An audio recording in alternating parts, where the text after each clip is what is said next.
안녕하세요. 천안에 거주하고 있는 평범한 주부입니다.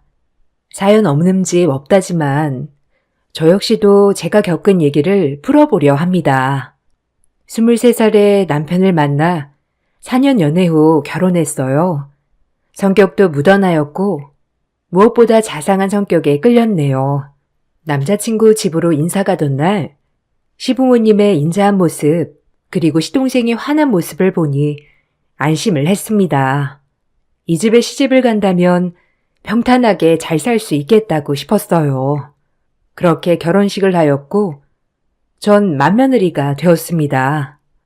맏며느리라고 다를 건 없었어요. 시부모님은 딱히 시집살이를 시키지도 않으셨고 시동생도 자기 일을 잘해 나갔기 때문에 딱히 부담감이나 하는 건 없었어요. 저희는 순탄하게 결혼을 하고 1년 정도 지나자 임신을 했습니다. 임신을 하니 정말 남편과 가족이 되었구나 싶은 마음에 조금 이상한 느낌도 들었지만요. 시댁의 축복 속에 저희 아이는 태어났습니다. 건강한 사내 아이였죠. 집안의 대를 이을 사내 아이가 태어나자 시부모님은 더욱더 좋아하셨어요.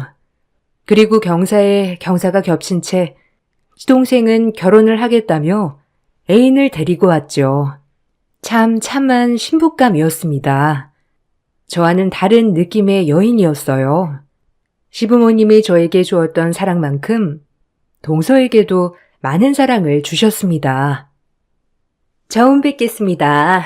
임혜령이라고 해요. 완수 씨한테 말씀 많이 들었어요. 형수님 칭찬을 그렇게 많이 하던데요? 에이, 칭찬이랄 게 있나요? 워낙 도련님이 무던하시니까 뭐든 좋게 보시는 거죠 뭐. 환영해요.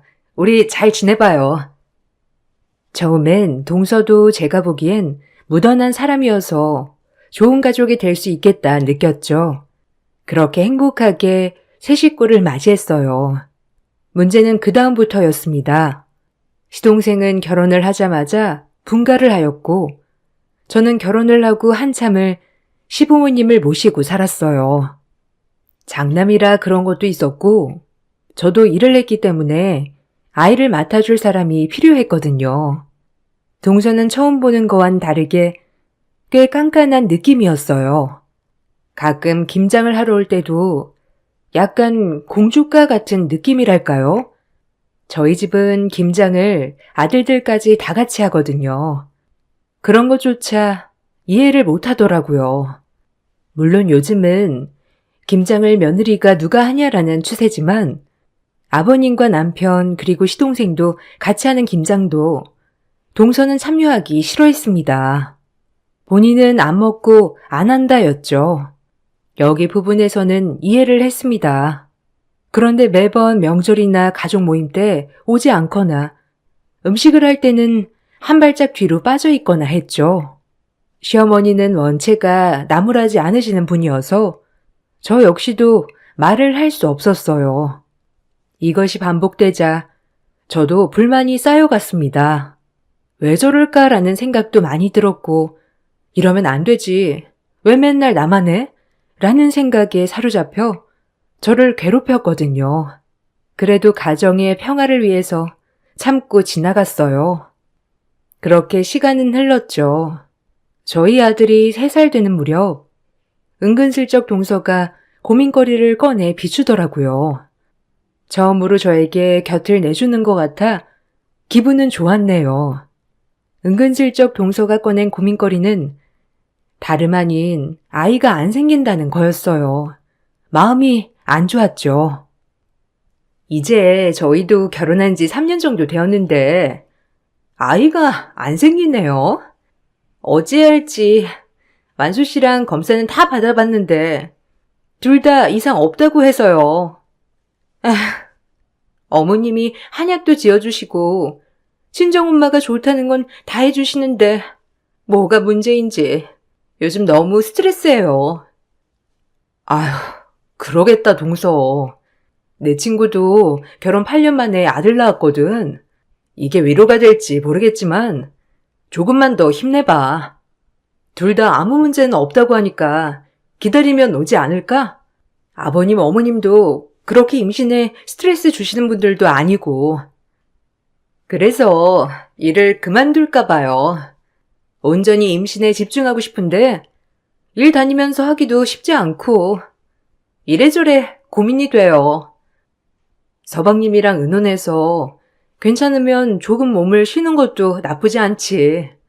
동서 많이 힘들었겠다. 나한테 고민 상담해줘서 고마워. 에이, 뭘요? 저도 여자 형제도 없고 이런 거 말할 사람이 누가 있겠어요. 형님한테나 말하지. 좋은 소식 있으면 말씀드릴게요. 그렇게 시동생 부부의 난임 고민 얘기를 듣고 저 역시도 마음이 많이 안 좋았어요.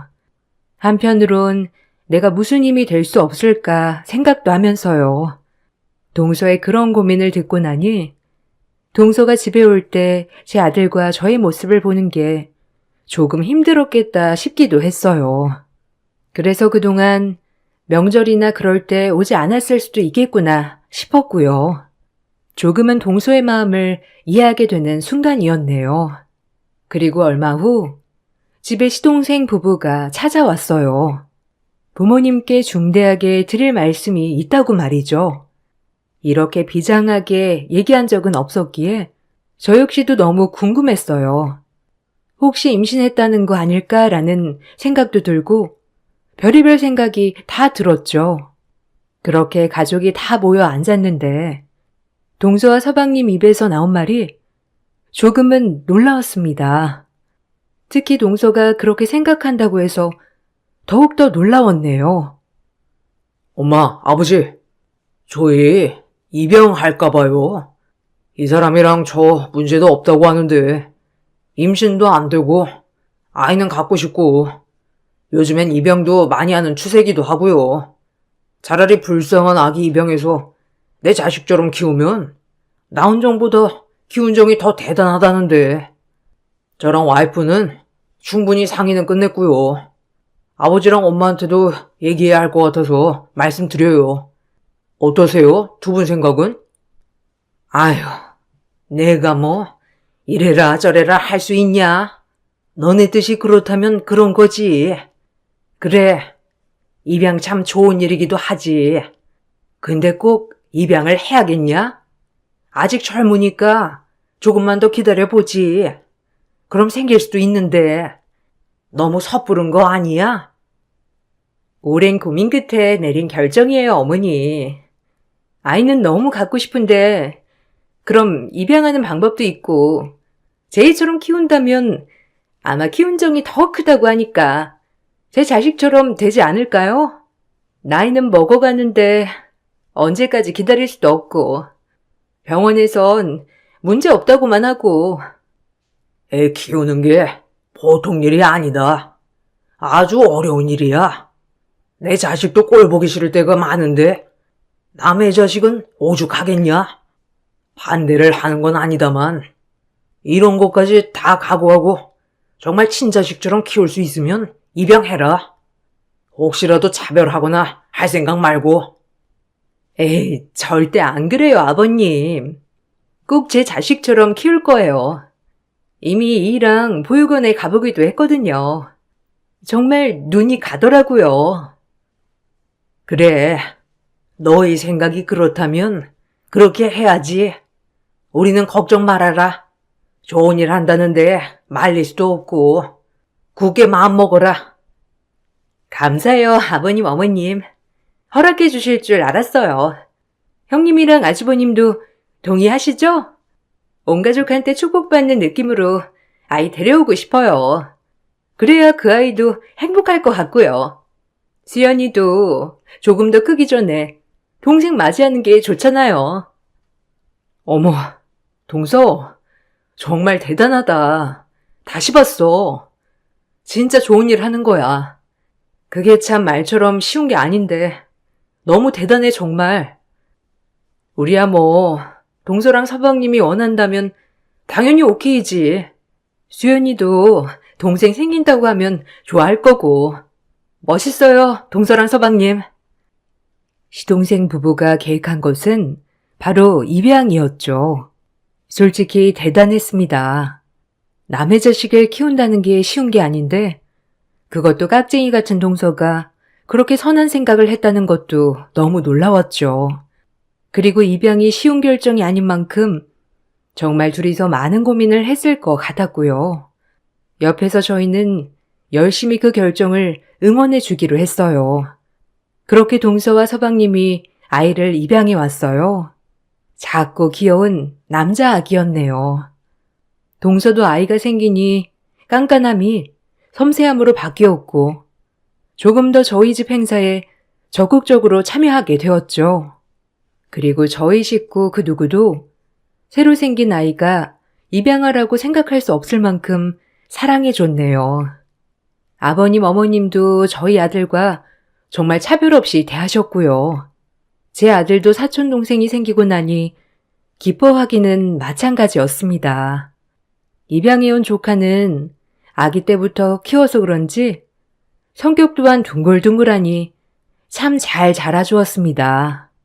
아버님, 어머님은 할아버지, 할머니처럼 잘 따랐고 종종 엄마, 아빠 없이 저희 집에 와서 자고 가기도 했고요. 그렇게 여느 큰 집, 작은 집과 마찬가지로 지내고 있었죠. 그리고 머리가 영특하여 유치원에서도 상도 여러 차례 받아왔고요. 저희 아들도 똑똑했지만 조카의 영특함은 따라잡을 수 없었죠. 시간이 흘렀고 조카가 6살이 되던 해 동선에는 꿈에도 그리던 임신을 하게 되었어요. 너무 큰 경사였죠. 결혼한 지 거의 10년 만에 아이를 가진 것이었어요. 시아버지와 시어머니는 너무 좋아 둘이 얼싸 안으셨고 저 또한 눈물이 흘렀습니다. 하지만 동선에는 제가 생각했던 거랑 다르게 분위기가 묘했네요. 좋아해야 하는데 뭔가 큰 고민거리가 있는 것처럼 표정이 어두웠어요. 혹시 아이한테 문제가 있지 않나 싶어 조심스럽게 물어봤죠. 동서가 입에 내뱉은 말은 가히 충격적이었습니다. 동서, 무슨 일 있어? 그렇게 바라던 임신도 했는데 왜 그래? 이제 둘째 예쁘게 낳아서 키우기만 하면 되는 것을. 뭐가 문제야? 아, 수민이요. 수민이는 제 친자식도 아닌데 제가 이 아이를 낳게 되면 어떡하죠? 더 이상 어떻게 키울까요? 어? 아니, 무슨 말이야? 수민이가 동서 친자식이 아니긴 왜 아니야? 갓난아기 때부터 똥기저귀 갈면서 키운 게 누군데? 동서 친자식이나 다름없지. 처음에 수민이 입양할 때 뭐라고 했어? 낳은 정보다 기른 정이 더 크다고 하지 않았어? 걱정 마. 동서는 잘할 거야. 아, 그게 아니라 은근히 수민이가 뱃속에 있는 우리 아기 질투하는 것 같기도 하고 혹시 낳고 나면 괴롭히는 거 아니겠죠? 에이, 동서. 무슨 말이 그래? 수민이 성격 몰라서 그래? 남한테 해끼칠 아이 아닌 거 동서가 더 잘 알잖아. 그리고 원래 그맘때 애기들 다 그렇게 질투도 많고 그래. 갑자기 동생 생긴다고 하는데 그럼 당황스럽지. 그리고 그렇게 생각하면 끝도 없어. 에휴, 형님이 제 마음을 알겠어요? 에휴, 괜히 말했지 내가. 아주 나쁜 엄마로 몰아가네요. 입양아 키워본 적도 없으면서 뭘 잘한다고 그렇게 얘기해요? 제 말 오늘 못 들은 걸로 해주세요. 이 문제는 저희 부부가 알아서 할 테니까 아셨어요? 그래. 그리고 말을 무슨 그렇게 해? 내가 동서 마음을 모르다니. 일단 진정하고 좋은 쪽으로만 생각해. 아무튼. 어이가 없었어요. 이제 와서 입양해온 아들이 자기 뱃속에 있는 아이를 질투한다는 둥, 내가 그 입양아를 못 키울 것 같다는 둥, 무슨 말을 듣고 싶어서 꺼낸 건지 저희를 알아차리기 쉽지도 않았네요. 그래도 키운 정이 있는데 설마 미워하겠어 라고 생각하며 무시하려고 했죠. 임신하고 나면 호르몬의 변화로 산모는 예민해지는 경우도 있으니까요. 하지만 제 생각이 정말 틀렸습니다. 뭐? 파양을 한다고? 미친 거 아니냐? 내가 그렇게 말하지 않았냐? 친자식처럼 키우라고? 이 병이 장난이야? 죄송해요, 아버님. 저 10년 만에 가진 우리 아기한테 정말 잘해주고 싶어요. 뭐든 최고로 키우고 싶고 뭐든 다 해주고 싶어요. 그러니까 허락해주세요. 원래도 없던 아이, 그냥 없던 사람처럼 치면 되잖아요. 안 그래요? 네? 허락해주세요. 아이고, 진짜 내가 오래 살다 보니 별 얘기를 다 듣는다. 어미 10년 만에 어렵게 애 가진 거 다 안다. 그래도 이게 다 수민이 네가 잘 키워서 너 아기도 가진 거 같지 않냐? 근데 이제 와서 수민이를 파양을 한다니 이게 말이 되는 소리니? 그럼 저 불쌍한 애는 어디 가서 살아? 다시 그 고아원에 가야 된단 말이냐? 어찌 이렇게 모질어? 뱃속에 아기도 품고 있는 것이 수민이가 불쌍하지도 않냐? 죄송해요. 저도 마음 아파요. 그래도 뱃속에 있는 우리 아기한테만 최선을 다하고 싶어요. 어차피 태어나면 더 이상 수민이가 제 자식 같지도 않을 것 같고, 그러면 애만 더 상처받아요. 그냥 저희 결정 따라주세요. 그리고 어차피 고아인데 지금까지 이렇게 산 것만 해도 감지덕지죠 뭐. 안 그런가요? 전 그렇게 생각해요, 어머니. 그러니까 아기 태어나기 전에 파양하겠습니다. 시부모님은 충격을 받으셨고 저와 제 남편도 충격 그 자체였습니다. 서방님도 원래 그랬던 것이었지만 정말 피도 눈물도 없더군요. 아무리 깍쟁이 같은 동서라지만 그렇게 생명을 입양했다가 파양하는 모습을 보니 치가 떨렸죠. 그리고 정말 저 사람은 못된 사람이구나라고 바로 생각이 들었어요. 본인들이 그렇게 파양하겠다고 하니 시부모님도 어찌하지 못하셨고요. 그렇게 파양 절차를 밟나 싶었어요. 신경 쓰고 싶지 않았고 상종하고 싶지도 않았지만 도저히 가만히 있을 수가 없었습니다. 어머님, 동서 이대로 파양하게 두실 거예요? 수민이 저렇게 천진하고 어린 것을 어떻게 밖으로 내몰아요? 사람 할 짓이에요? 아유, 그럼 어쩌냐. 그렇게 말려도 본인들이 파양하겠다는데, 아유, 어찌 저럴 꼬원. 인간미라곤 일도 없는 것들 같으니라고. 평생을 저희 집 가족인 줄 알고 살았던 수민이 생각해 보세요. 트라우마가 남아서 어떻게 살아갈지 전 이건 정말 아닌 것 같아요. 남편도 저와 같은 생각이었고요. 아무것도 모르고 본인 엄마라고 생각하는 조카가 너무 불쌍했네요. 그리고 남편과 긴 회의를 했죠. 이대로 둘 거야, 자기? 우리 수연이 키우면서 무슨 생각 안 들어? 수연이 같은 애를 어떻게 밖으로 내몰겠다는 건지.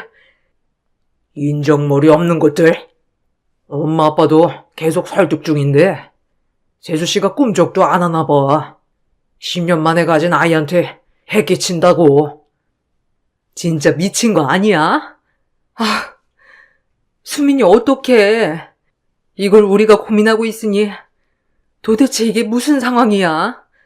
생각을 해봤는데 동서가 그렇게 파양하겠다고 하면 그냥 우리가 데리고 와서 키울까? 수민이 우리 잘 따르기도 하고 수연이랑 잘 지내기도 하잖아. 우리가 둘째의 계획이 있는 것도 아니고 수민이를 둘째처럼 키우면 되지. 어떻게 생각해? 난 당신만 좋다면 괜찮은데. 남편은 그런 저를 끌어안고 펑펑 울었습니다. 고맙다고 말이죠. 저도 그런 남편의 눈물에 눈물이 났네요. 그렇게 저희는 결심을 하고 다음날 시부모님께 말씀을 드렸어요. 시부모님도 차라리 그게 잘 되었다며 좋아하셨어요. 동서네와 껄끄럽겠지만 제가 할 수 있는 최선이었네요. 그렇게 둘째 수민이를 저희 집에 데리고 왔습니다. 그리고 시부모님은 너희끼리 편하게 나가 살라며 집도 해주셨어요. 아무래도 동서네가 들락날락 하는데 수민이도 그렇고 저 역시도 불편할 테니까 시아버님의 배려였어요. 동서는 이 문제에 관해서도 길길이 날뛰었죠. 정말 마음 같아선 머리통을 있는 힘껏 치고 싶었지만 지성인으로서 참았네요. 어머님, 아니 어떻게 형님네만 집을 해주실 수 있어요? 수민이 7년 동안 키운 건 저희 부부인데 그렇게 차별하고 싶으세요? 뭐야? 자별이라고 했냐? 여태껏 10년 동안 시집살이 한 것도 모자라서 네가 버린 아들 걷어서 키우겠다는 착한 며느리다. 어찌 그리 셈이 많고 못됐냐? 에이구, 뱃속에 애가 누구 닮았을까 겁난다. 어쩜 그렇게 생각이 없어, 생각이. 네 형님네한테 잘해라. 형님이 입이 있으면 말 좀 해보세요. 어머님이 집 해주시는 거 알고 수민이 데려가신다는 거죠? 형님 속을 누가 모를 줄 알아요? 모든 사람들을 자기처럼 생각한다는 게 기가 막혔죠. 뱃속에 태아를 품고 어찌 저런 생각을 갖고 사는지 정말 안타까웠어요. 동서, 나 이제 동서랑은 별로 말 섞고 싶지 않거든? 그러니까 왈가왈부 하지 마. 어쩜 사람이 그리 뻔뻔해? 아니, 제가 뭘요? 불쌍한 애 걷어다가 7년 먹이고 입혔으면 됐지.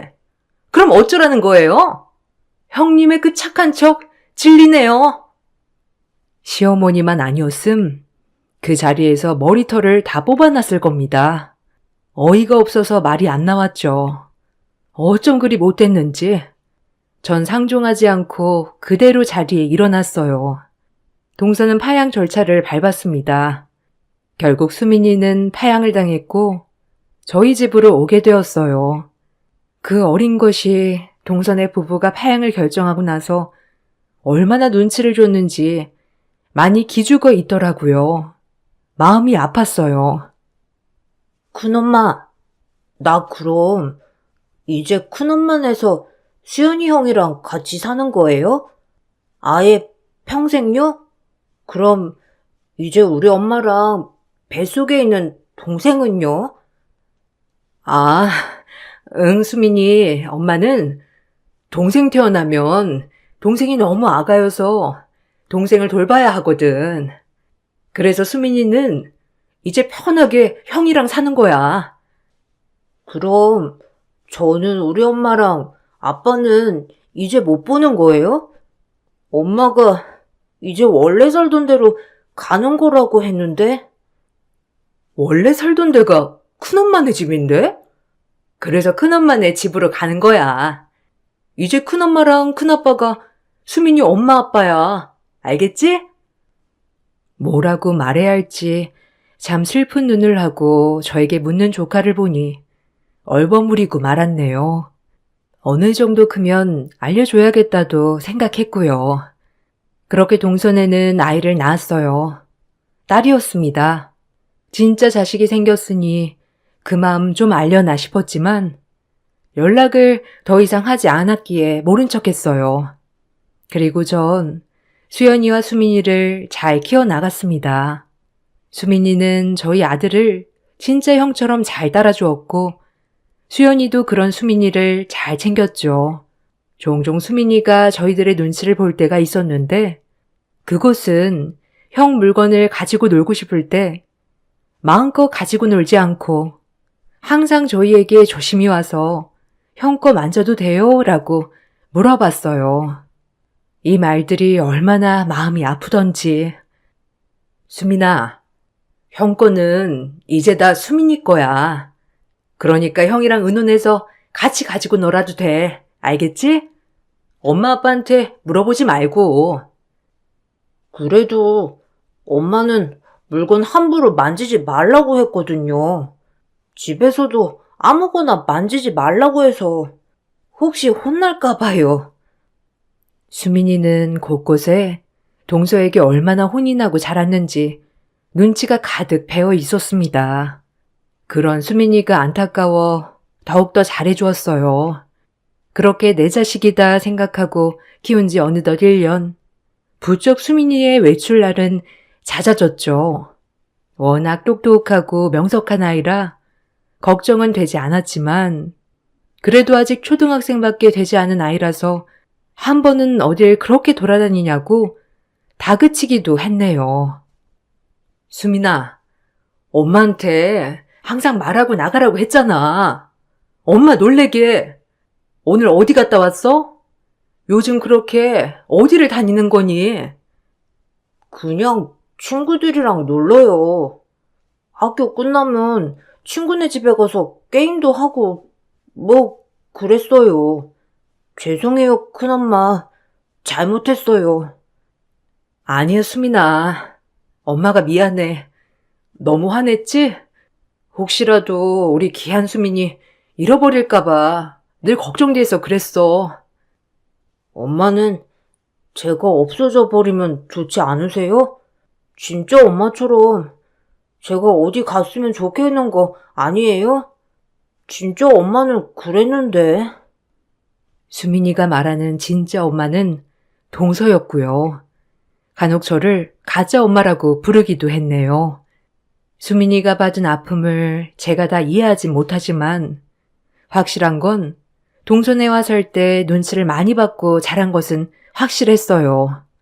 어린 수민이한테 얼마나 눈치와 혼을 냈는지. 그렇게 수민이는 간혹 트라우마가 나오긴 했지만 저희 집에 와서 안정을 많이 찾았죠. 엄마를 놀래키며 늦게 들어오고 저희 몰래 외출이 잦았지만 그거 외엔 참으로 착한 아들이 되어주었어요. 그 후 수민이가 10살이 되던 후 저에게 보여줄 것이 있다더군요. 큰엄마, 때가 됐어요. 엄마랑 아빠한테 보여줄 게 있어요. 저랑 같이 차 타고 가주세요. 꼭 보여드리고 싶어요.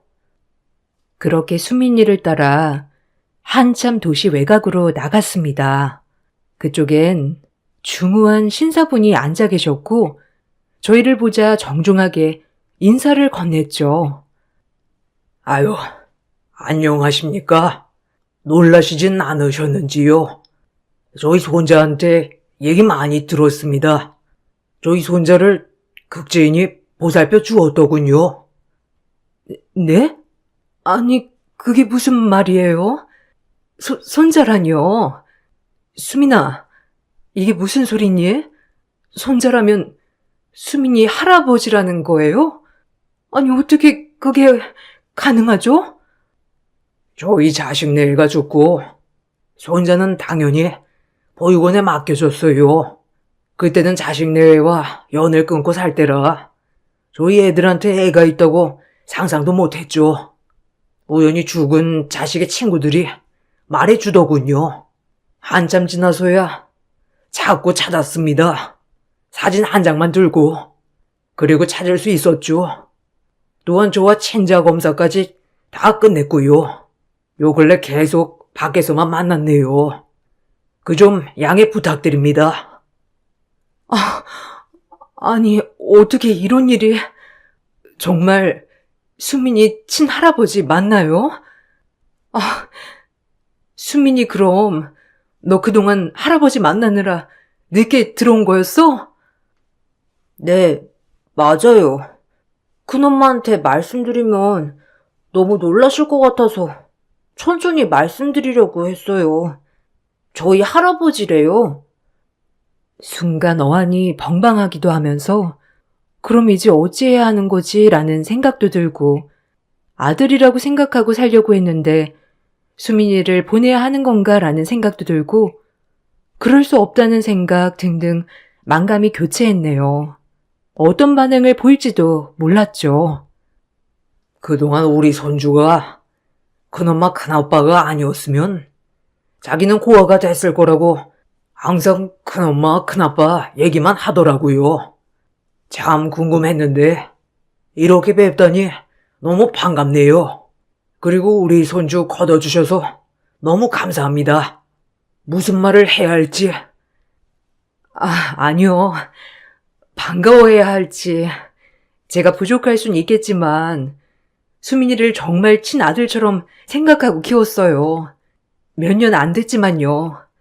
근데 갑자기 친할아버지라니, 제가 뭐라고 말씀을 드려야 할지. 한편으로 우리 수민이를 사랑해줄 수 있는 어른이 한 명 더 생긴 것 같아 기분이 좋으면서도, 그럼 제가 어떤 행동을 취해야 하는지 잘 모르겠네요. 너무 혼란스러워서 말이죠. 큰엄마, 저 이제 할아버지한테 갈래요. 너무 슬퍼하지 마세요. 자주 놀러 올게요. 큰엄마가 친엄마처럼 잘해주셨지만 할아버지는 제가 없으면 아예 혼자가 되시거든요. 큰엄마랑 큰아빠 그리고 수연이 형 절대 잊지 않을 거예요. 수민이의 한마디에 눈물이 와락 쏟아졌습니다. 작고 어린 것이 얼마나 마음고생을 했으면 저런 말을 할 수 있을까요? 아이답지 않은 모습에도 눈물이 펑펑 났네요. 그리고 남편은 옆에서 눈물만 흘렸죠. 저 역시 마찬가지고요. 너무 미안했거든요. 해준 것도 없던 것 같은데 내 욕심으로 데려와서 혹시나 마음 아프게 하진 않았는지 별별 생각이 다 들었죠. 수민이는 할아버지께 가고 싶다고 저에게 얘기했습니다. 그런 저는 수민이를 붙잡을 수 없었고요. 그리고 수민이의 할아버지는 또 담담하게 말을 꺼내셨어요. 수민이를 제가 데려가더라도 수민이가 언제든 보고 싶다고 하면 보게 해줄 겁니다. 이렇게 똑똑하게 키워주셨으니까요. 그리고 너무 고맙다는 마음으로 선물을 하나 드리고 싶은데 여기 부동산 매매 증서입니다. 작지만 받아주세요. 수민이 할아버지가 내민 것은 작은 건물 계약서였습니다. 저희에게 그동안의 감사 표시로 건물을 주신 거였죠. 저희는 절대 받지 않겠다고 했지만 수민이 또한 이건 큰엄마네 거라며 한사코 받으라고 하더군요. 매매 증서를 받고 돌아오는 길 자식을 팔아먹은 것 같은 기분에 눈물이 흘렀어요. 그리고 마지막에 수민이의 말 한마디가 제 마음을 울렸죠. 그동안 진짜 엄마네서 산 것보다 형아랑 큰엄마랑 같이 산 게 훨씬 더 행복했어요. 고마워요, 엄마. 자주 찾아올게요. 그렇게 수민이와 할아버지는 돌아가고 남편과 저는 오랜만에 시댁에 들렸습니다. 지금까지 있었던 일들을 시부모님께 말씀드렸죠. 시부모님도 많이 우셨고 저보고 애썼다며 기특하다며 저를 꼭 안아주셨어요. 아쉬운 건 사실이지만 친할아버지와 함께 간 수민이의 행복을 빌어주자며 저를 달래주셨습니다. 그리고 집에 돌아와 수민이의 흔적들을 보는데도 눈물이 났죠. 그러던 중 현관에 인기척이 들려 밖에 나가보니 동선애가 와 있는 게 아니겠어요? 가뜩이나 슬픈데 동서 얼굴을 보고 있자니 짜증이 확 올라오더군요. 형님, 다 들었어요. 어머님한테. 수민이 보냈다면서요? 아니, 형님도 그럴 거면서 왜 착한 척 하셨대요? 어이가 없어서. 뭐? 동서랑 나랑 똑같다는 거야? 지금 나한테 진짜 얻어맞고 싶지 않으면 얼른 돌아가. 나 지금 제정신 아니니까. 됐고요. 다 들었어요. 수민이네 할아버지가 건물 줬다면서요? 그게 왜 형님네 거예요? 키운 건 우리가 훨씬 오래 키웠는데 양심이 있으면 건물은 양도하시죠. 수민이네 할아버지도 착각하신 거지. 7년 동안 먹여주고 입혀준 게 누군데 오해를 하고. 너는 지금 수민이가 간 와중에도 건물 타령이니? 어쩜 그렇게 속물이야? 수민이 보면서 마음 아프지도 않았어? 네 욕심에 데리고 와서 마음대로 파양하고, 그리고 파양하고 단 한 번이라도 찾아온 적 있어? 이 나쁜 년, 네가 사람이야? 아니, 웃겨 정말.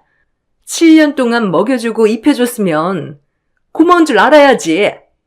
배은망덕하게 나한테는 아무것도 안 갖다 바치고 홀랑 떠나버려? 이래서 머리 검은 짐승 거두지 말란 말이 괜히 나온 게 아니지. 아니면 형님이 조종했어요? 하여튼 건물 빨리 양도해요, 당장. 미쳤구나. 정말 미치려면 곱게 미쳐. 애 낳고 머리가 어떻게 된 거 아니니? 너랑 7년 산 세월보다 나랑 3년 산 세월이 더 행복했대.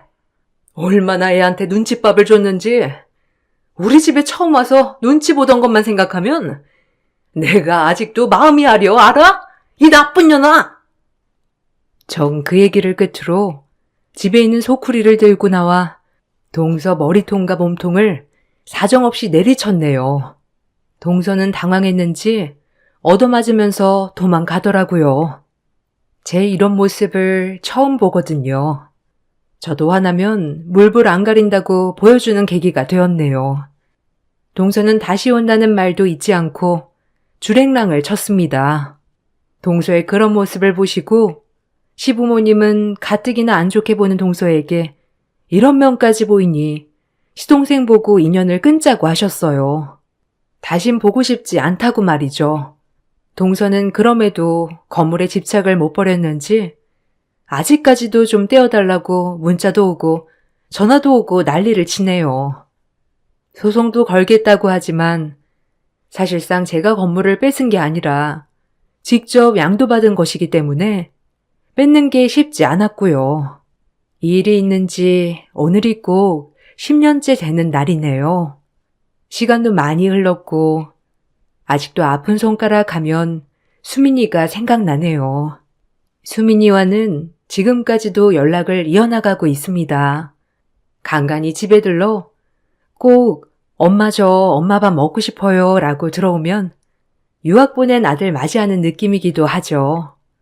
그때는 하늘이 무너지는 것 같았지만 이렇게 왕래도 하고 자주 만나고 하니 슬픔은 많이 사라졌네요.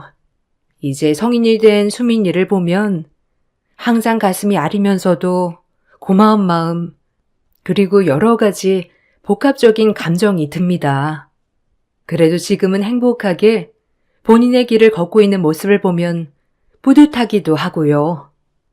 어려서부터 워낙 영특한 녀석이었기 때문에 지금도 잘 헤쳐나가고 있을 거라 믿고 있네요. 건선징악이라고 하죠. 동서네와는 연을 끊었지만 간간히 들리는 소식에는 아직까지도 제 이야기를 주변에 하고 다닌다고 하더라고요. 저는 졸지에 그 주변 사람에게 건물 뺏은 사람이 되어 있네요. 그래도 기분 나쁘진 않아요. 속물근성 동성에게 가장 배 아픈 일일 테니까요. 시동생은 간간히 제 남편에게 연락하여 돈도 꺼보고 하지만 제 남편도 일절 상대하지 않습니다. 그 정도로 시동생네 부부는 완전 저희 집에서 백척된 사람들이 되었죠. 시간이 이렇게 지나서 옛 이야기를 써보니 다시 한번 가슴이 아려오네요. 혹시라도 내가 수민이와 살면서 조금이라도 섭섭하게 한 것이 있을까봐 하는 마음도 다시 한번 들기도 하고요. 그래도 지금은 수민이가 가장 행복하게 살고 있다고 생각하니 마음이 편안하네요. 지금은 같이 있진 않지만 전 어딜 가도 아들이 둘이라고 말하고 다닌답니다. 글을 쓰다 보니 제 둘째 아들이 무척 보고 싶어지는 날이네요. 글을 마치고 전화 한번 해봐야겠습니다. 제 긴 글 읽어주셔서 너무 감사합니다.